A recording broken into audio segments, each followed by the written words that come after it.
Yo, welcome back to my YouTube channel, and today we will be reviewing The Dangers in My Heart.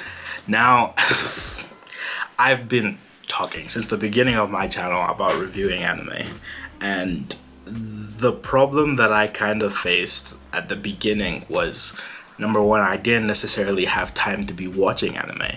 A lot of things had happened, and in regarding to games, I think I was playing more games than I was actually watching anime, and I wasn't making time to watch anime.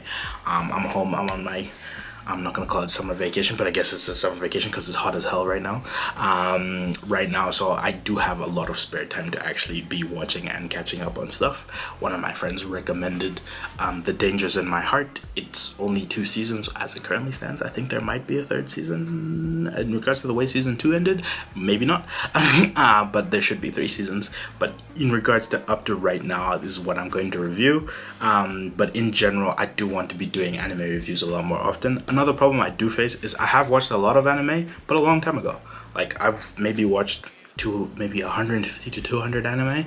A lot of short animes. By the way, when I say this, like, don't think that I'm out here watching everything that comes on my table. I'm legitimately trying to think now about things in the past that I should review and like look into, but then again, I feel like I'd have to watch a couple of episodes to give you the amount of context that you need.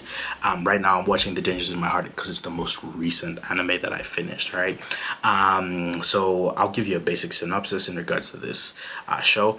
When I saw the trailer, I thought that it was about a kid who wanted a girl in his class, right? That's what I thought the show was about. I thought the dangers in his heart were these emotions that he was feeling towards getting rid of the really popular girl in school. Now, the first episode kind of gives you that inkling, and the second episode out of season 1 gives you the inkling that he also doesn't want other people to be the one who takes away that opportunity for him. But everything after that kind of changes. Not the first and second episode, maybe after like the 4th, 5th episode, you kind of see his perspective shift. But I came into this thinking it's about a guy who's trying to hold himself back from committing unspeakable crimes. Like that's the type of thing that I came in expecting. And then you watch the first couple of episodes and you're like, okay, let's see how he deals with his own psyche. But then the slow progression about this. Now, I forgot to mention the anime centers around this guy, Kyotaro, he's like this emo kid who's convinced himself that he has no friends and that everybody hates him. That's what he's convinced himself as. It's not actually true. There's lots of people in the class who choose and want to talk to him, and there's lots of people who are interested in him, but he always kind of tells them, it's like, oh, nobody likes me, everybody thinks I'm weird. That's the type of guy that he is. And there's this girl who's Yamada, who's, by the way, double his height, right? Which is why, again, this is the anime world. It's weird. I kind of have to accept that it's weird. But she's 16. Like, sorry, I don't know. Are they what? 14, 15? Like 14, 15, and they make her like look like an adult, but also in the sense that she's an adult. She has a job outside of school. She's like a model, so like a lot of the people in the school respect her. That's also what makes her really popular, and because she's, you know, beautiful. That's the way that it's supposed to be. But it centers around these 2 people, and they kind of meet because Yamada sneaks off to the library to eat snacks, and Kyotaro sneaks off to the library because he hates people and he doesn't want to be around people all the time. So that's kind of how they meet, that's how they start interacting. But the whole thing at the beginning is that Kyotaro is not trying to initiate the interactions. It's Yamada who always does, because he's just trying to mind his business, and she always just kind of like pulls him away. But he also has these thoughts inside his head, like, all these popular people and all these people are out to get me, and everything that they're doing, they're just using me for their own personal gain.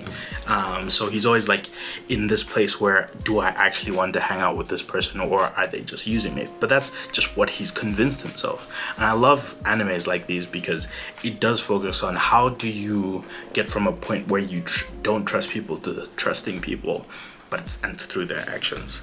The reason I think that this anime is really good, also a very good binge, is because at this point there's 2 seasons. Both seasons are 12 episodes. I think you can get through them pretty quickly, and it's a good place to start because it will give you a little bit of insight as to what the romance anime world is like.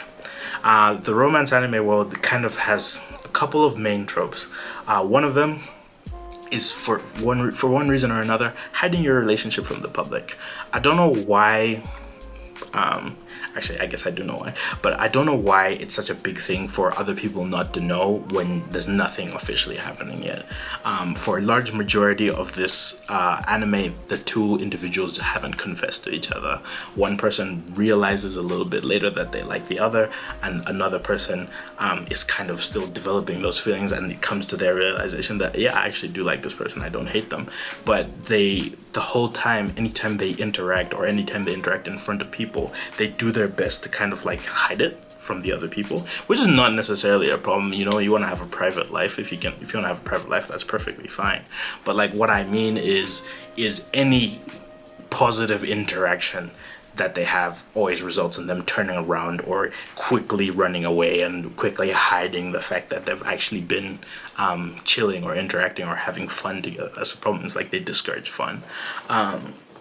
So you kind of come into this knowing that, oh, okay, there's going to be some tropes, there's going to be some nosy friends, there's going to be the classic trip to a random location where things kind of reach an apex, there's going to be a school festival where they all have to work together. These are all classic anime tropes that you have to go through. Honestly, all kind of things that people look forward to.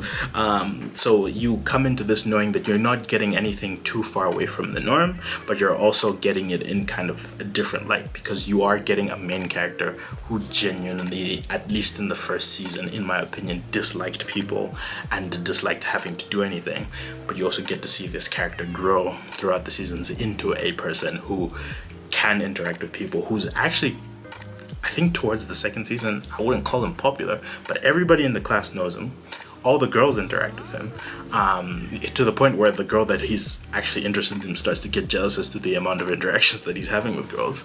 All the boys that he always thought were like disgusting and had all these ideals about women that he didn't like, or ideals about women that he didn't want to follow through on, because he had thoughts in his head that he'd always say, don't do that, don't do that, don't do that, that he becomes friends with, that he can talk to about his problems with, that he can have guy conversations with later on. These are all things that for 12 years of his life that he didn't have. So he's now becoming a whole different person when we talk about the second season. So if you want to see an anime where you see a main character grow, where you see two people go from one person go from a place where he just hated the world and he didn't understand why anybody would be interested in him, while another kind of knew they were popular and knew they were in the limelight, turn their attention to this guy in this class who really kind of stood out from what would be the norm. I mean, he would be classified as emo, reads books about murders and some crazy stuff. His interests are he had posters in his room about stuff that he tried to hide. He has all these things that are kind of make him an outlier from society, and I think it's the outliers in society that every once in a while we need to bring some focus to. So if you like these type of animes, I do recommend it for you. In regards to my future reviewing animes and stuff like that, I think my next anime related video will kind of be like just like my top 10 in regards to like the things that I've liked over time, because I think reviewing things from like, I started watching anime in 2011, and some of the animes that I've watched came out in like 2006, which is around the earliest. Naruto, I think Naruto and Hunter x Hunter might be the oldest animes that I've watched, because I've watched the original Hunter x Hunter and the normal Hunter x Hunter. So like it would feel wrong to review them now. I mean, I could say reviewing these anime in 2025, but I didn't watch them in 2025, so that just feels wrong. But I do feel like I will make a tier list, or like a list of things that I think that some people should watch. Maybe I'll just make a list of things that I've watched and that I enjoy and I think other people might enjoy. And I think I just want to, like, you know, raise the awareness about anime a little bit. I do think that we're in a place where anime a couple of years ago, I'm gonna go pre-2016, was like looked down upon. If you watched anime, you were weird, you were a nerd and stuff like that. Everybody kind of looked at you like anime, right? But in like 2024, I think there's been, I think I see memes all the time on the internet about like the great shift, which is like where everybody started watching anime. Now if you don't watch anime, you're the outlier. And like I still know a bunch of people who don't, but I know a bunch of people. I don't think people look at us who watch anime like with that disgust anymore, and I think that's a good thing. So I think it's progressing. I do like sharing my feelings about it. I love anime, so I do think it's something that I'm going to talk about for a very long time. But in regards to The Dangers in My Heart, as a review, I'm going to give it a 7.5. 7.5, just because again, it is still anime tropey. It is still if you've watched anime and if you've watched a lot of other things, you still get a lot of things that are similar to other animes.